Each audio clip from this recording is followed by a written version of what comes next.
so we are in the second showroom, the one that sits next to the main showroom that is over there. And the car's a little buried inside, so I can't really take it out for a drive. But the good thing is the other red fastback is here, so I can show you a couple things to point out, you know, things to look at for in a car. Just gonna give you a quick glimpse of the car first. For as much as I can, obviously being in here kind of limits what I can do, but okay.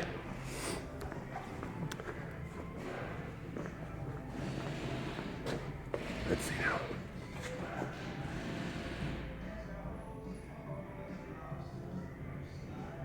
Okay. I was looking for the door plate. It's not in place, but we have ordered one from Marti Report, so it will be there. Okay, here we go right here. And this is what it will look like, because this one does have it. There you go. Okay. Anyway, a couple things to look at. To determine how a car sits as far as originality, one of the main indicators is the rear quarter panels, as I had mentioned over the phone. Meaning this part here, because it gets so bombarded from the gravel from over there, it you know, it's the first part that kind of tends to go bad. So 1685, we have a winner. Key. Okay, the little pouch, the spare tire. What you want to see, as much as you're going to be able to see with this light, is actually behind here. Let me take the spare out of the way.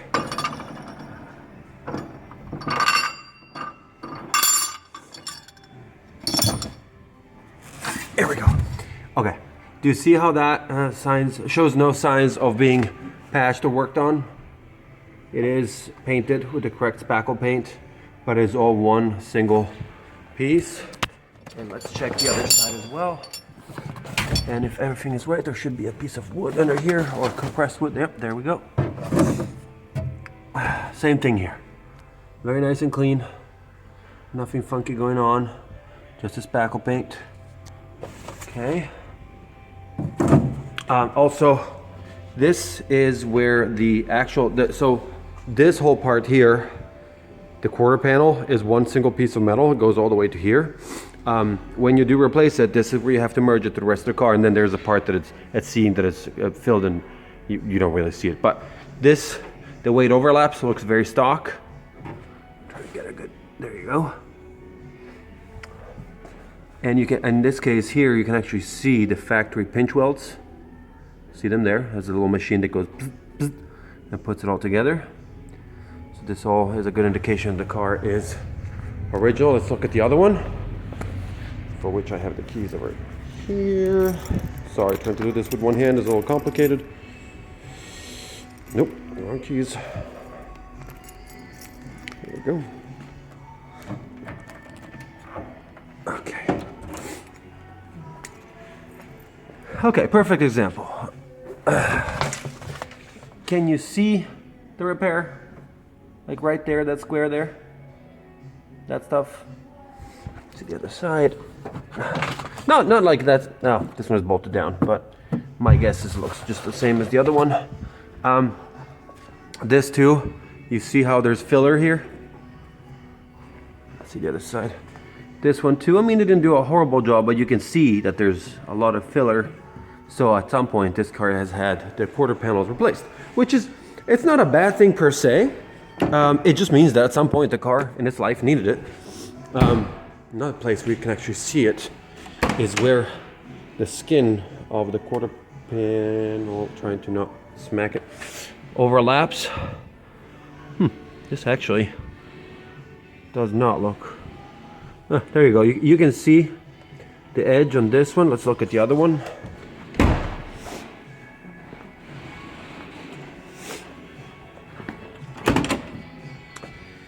Yeah, it's different. This has a much cleaner edge.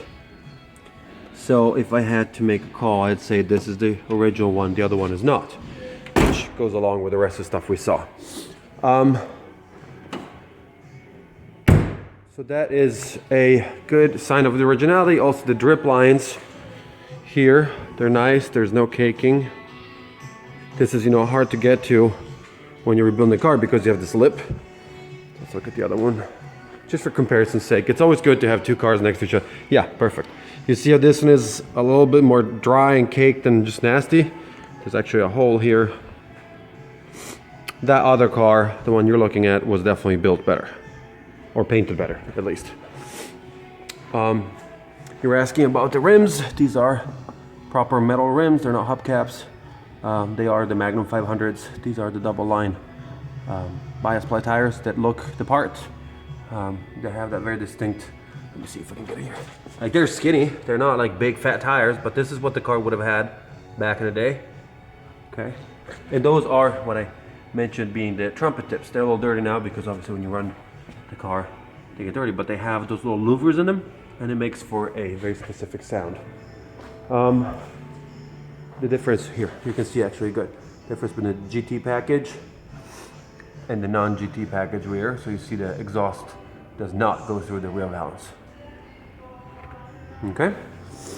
We wanted to look at many blemishes. I'm trying to look. Chrome in the back is nice. I mean, if you look close enough, there you go. You'll see some swirls here and there, but that is being very, very particular. Let's see the doors. This is, yeah, I can't really open the door all the way, but this is also an area where I want to see everything nice and clean. And in here, you know, if you find this stuff is all old and nasty, it means somebody took shortcuts. Not in this case. See the bottom of the door. This is also where water and humidity collects, so it tends to rust. Really nice. Okay. Oh, it's actually, I see now that it's missing the armrest. They're probably either having it dyed or, you know, that guy over there. That guy is missing over here. Probably having it worked on. Love the shifter. It's really cool. We'll get into inside in a second. Let's see here.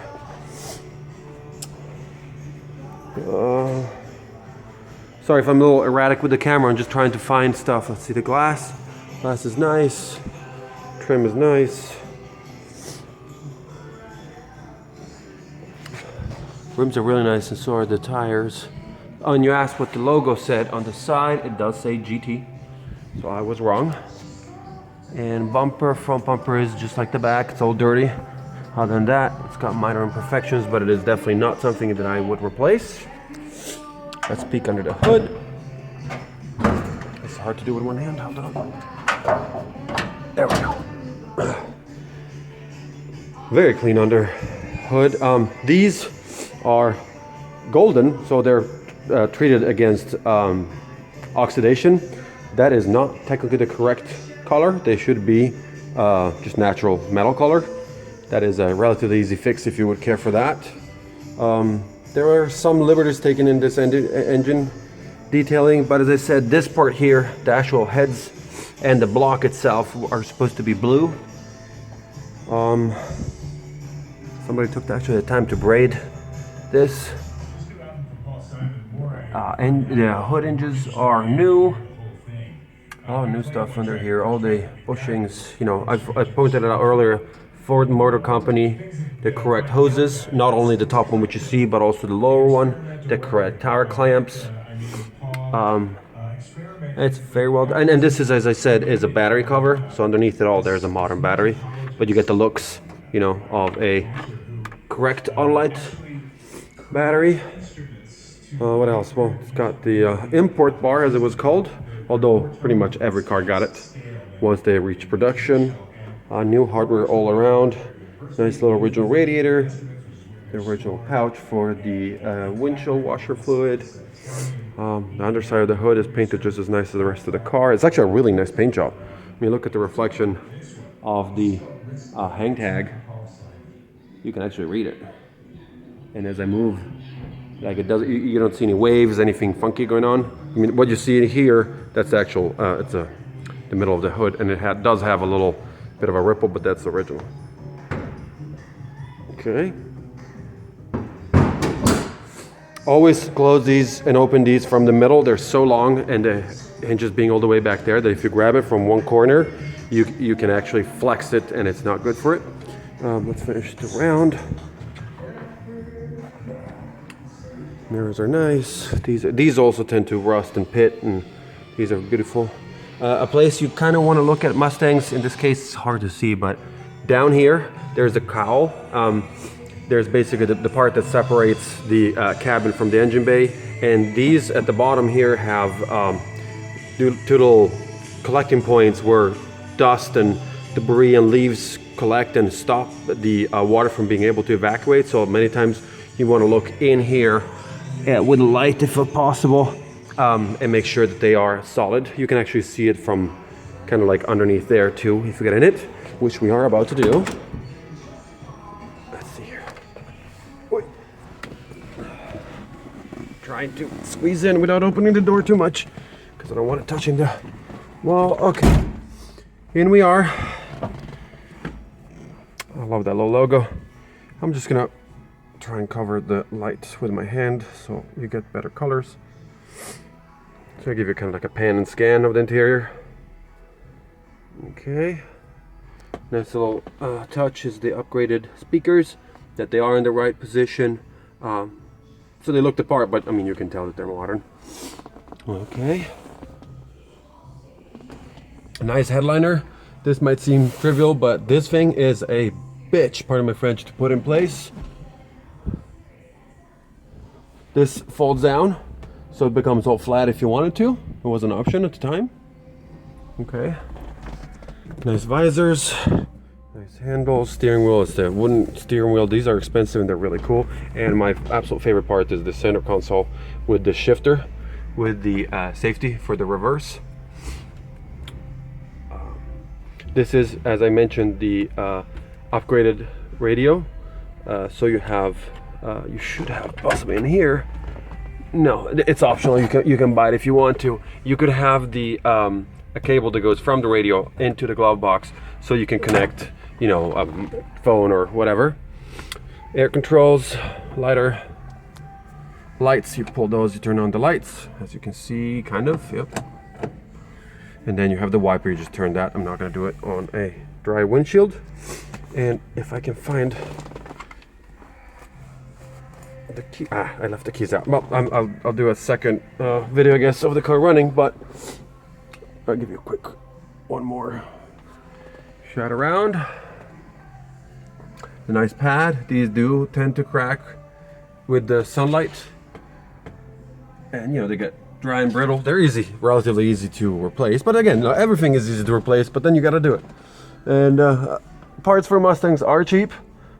These are the vents for the breathers outside. Oh, sorry.